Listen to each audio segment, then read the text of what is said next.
Hi, thank you for joining us for the Cath Lab Analytics demo.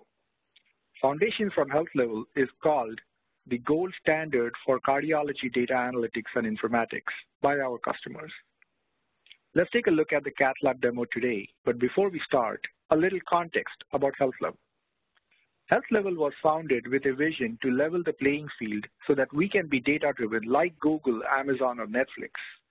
In light of some very powerful analytics tools and beautiful visualization engines, we found a gap in the market in making insight and data useful to the end users. Engaging staff in a personalized way with real-time and historical context is critical. One cardiologist said to me, they cannot trust the data with so many beautiful pictures because they're old. Give me answers in real time and on demand so I can drive change. And that is the third gap that we identified. Give the privileged users a way to answer new questions.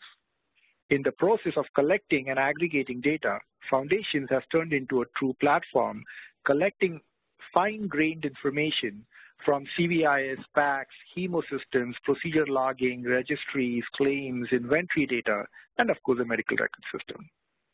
This true platform is now the competitor's envy and the CIO's pride.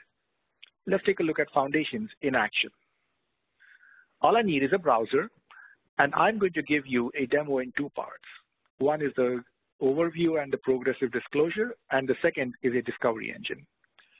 I'm going to sign in, and I see a concept of workspaces. Workspaces are collections of report charts, graphs that are very role-specific, and user accesses are role-based. I have 25 workspaces because I'm an applications administrator. But most users will have a couple of handful of workspaces that is relevant to the work and their roles and what they need to do. Let me play the role of a Cath Lab director, and I'm interested right now in some of my inventory information. So I go into the Cath Lab service line, and I have year-to-date total case count with the patient count, 270 patients, 370 cases. You have a budget. You have a rubric by which you can stay in touch with and stay informed using alerts as the range value changes. And then you have your inventory cost over here, $2.6 million over these 317 cases. And your target is, or your budget is $2.5 million. Here's an interesting chart, a scatter chart of high-cost cases. And I want to understand here what's going on in this $89,000 case. You see in one click, I can go right behind a good-looking picture or a number to investigate further. And this is something that builds trust in the data. There can be multiple different drill views. This is entirely configurable depending on the subject matter as well as the customer's preferences. Here's an example of the service line, of course, the age at the time of procedure, the facility, the room number. And now I want to go further into the details to understand my fine-grained information in this case. Here is some information, basic patient demographics, orders, and now, interestingly, there is some clinical information from the procedure logs. The medications collected from within the procedure as well as whether these were discharge medications. Radiation information, vital signs, highest and lowest, least and maximum, and staff attribution, which is so important to give credit where it is due. And here's an interesting information about some inventory where we are collecting the barcode scans or as it is captured in either your hemodynamics, monitoring, and procedure logging inventory tagging system, and combining that data from your supply chain where we are getting the cost information for inventory item. And then further down, you can see over here that we are collecting the fine-grained workflow states. When was the patient admitted, arrived, patient on the table, and so on and so forth. This is very rich information that allows you to now understand your room utilization patterns. What is the true inter-procedure gap time? How long is the room being empty without someone walking around with a stopwatch and a notepad? All right. What I want to do now is I have a question. I would really like to find out what is my inventory cost per lesion per MD. So let's add a demo workspace over here. And I'm going to start from scratch on my workspaces. I want to add a new report. I can copy from an existing report, but I just want to start from a blank slate. what I'm trying to do is paint a business picture. So let me reiterate the case study over here. I want to understand if there is a variation in the case inventory cost by the number of lesions, by the different physicians. When I'm trying to paint a business picture, I'm trying to measure something for a relevant data set, and I want to organize it in 16,000 different ways. What can I measure? Over here, I have a case count, but I also want to measure, you remember, the case inventory cost. So I open up my measures palette, and this is what we call the palette, which gives you the colors to paint your business pictures. These colors are your business nomenclature. For example, I want to search for case inventory cost. And I want to collect the median case inventory cost for now, not the average. I want to exclude the outliers. And I want to filter it for a certain relevant data set. I want to look for date of service. And I want to use all the data in my system that I have right now. And I don't care about the case type for now. So I have my date of service. I have 4,900 procedures with 2,500. That doesn't seem right.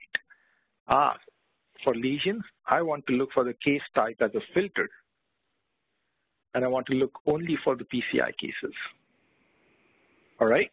Now, I further want to use the cases that have lesions are documented.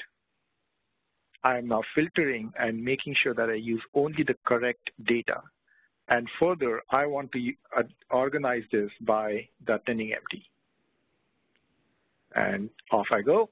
Here's my attending MD, the number of cases each one is doing, and this seems to be, why is my anesthesiologist showing up? So I'm going to further filter this down into the staff role. Now what I'm doing over here is very powerful, but not for everyone, right? Only a few privileged users are allowed to do this. So I want my primary attending MD and my attending MD. Refresh, much better. 9 interventional cardiologists. I want to see this information as table is fine, but now I can get arguments. Well, I fix more lesions than the others, so maybe I want to reorganize the information with the number of lesions. And now this is really interesting. I want to see a histogram of my number of lesions and my median case inventory cost. Here I have 1 lesion, 13 cases, staff 13 is using up $3,200 of inventory. I got staff 46 using $8,000 with 76 cases. This is the kind of information that maybe you can bring up in the monthly meeting with all the interventional cardiologists, and I would love to sell tickets to that show, but I probably am not. So let's go back to our workspaces and take a look at what is the practical ways of engaging end users with this kind of power. What we find is, think about it, all of our doctors, they're highly educated, type A personalities. Give them the data and let them make the decisions by themselves. This is an example of how our customers are engaging all of their staff, all of their doctors, all of the nurses, all of the technologists, all of the different department managers, to understand how are they performing against the targets as well as against their peers. Here's an example of I am the bad guy, the MD staff 46 with 76 cases and $8,000 in my median inventory cost, and this is where I stack up against the others. This is the power of foundations, and this is what you can do, and this is one of the reasons why our customers are calling us the gold standard in cardiology informatics.